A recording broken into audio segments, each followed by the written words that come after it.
begin with breaking news from South Africa. At least 64 people are dead after a fire broke out in a multi-story building in downtown Johannesburg. Authorities say fire crews from various teams are on the ground in the towns of Worcester, Wolseley and Rawsonville. 2 people have died in yet another building fire. A 5-story building that was gutted. Wildfire is burning for a third day now on the slopes of Simonstown.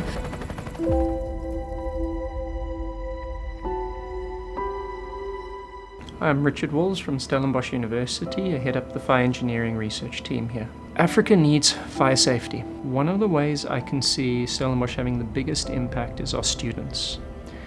Across the continent, there's a shortage of highly trained engineers in our field in fire safety engineering, and we're now training those people, PhDs, master's students who will go out and impact.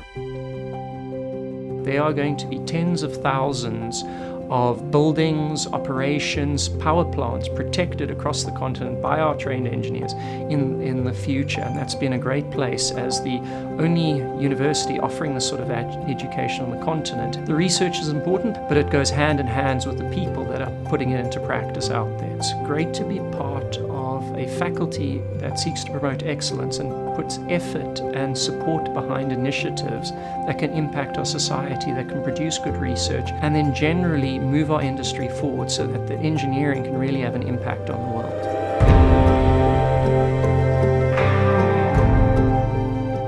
I'm Henrietta Brock. I'm a volunteer firefighter with VWS, Volunteer Wildfire Services. I'm currently a crew leader and part of the dispatch team. So I studied conservation ecology. I studied it because I'd had some experiences in game reserves where a game ranger really went into depth explaining how a small man-made change, how that infects everything from the animals to the trees, the bushes, and I just really liked how everything worked together. VWS really is a lot about friendships that you form and forming a cohesive unit of people who are very like-minded.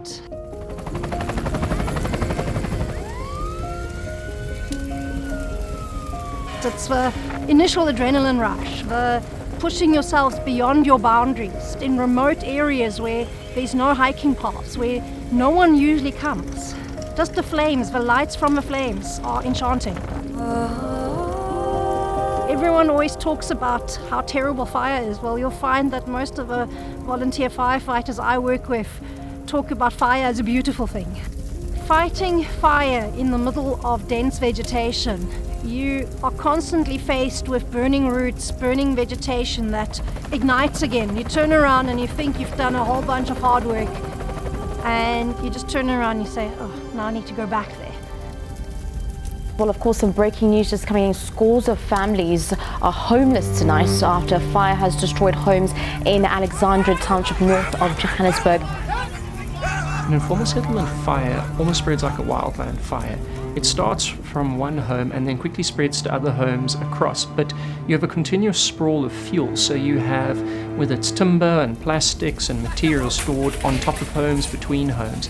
So it takes on the form of wildfire. It runs with a fire line through and it'll wipe out 10, 50, 100, 1,000 homes. And you even see the same in refugee camps. You can have 40,000 people in some of these refugee camps left homeless in a single incident. So these fires are incredibly dangerous, incredibly difficult to stop. We often don't have the resources needed to combat them. So it's how do we help the NGO, the people on the ground, the fire department, impact their community? We started out doing full-scale experiments on single homes. How do these burn?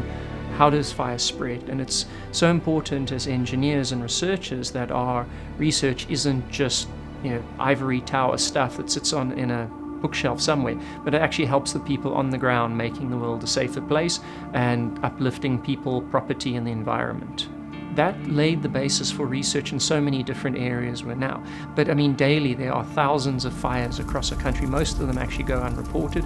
Many people dying. It's costing us millions, if not billions a year in healthcare, lost property, and all sorts of things, and just affecting people's lives. So that was a really important place we got started out. And then it's just grown beyond that to many different sectors we're trying to impact now.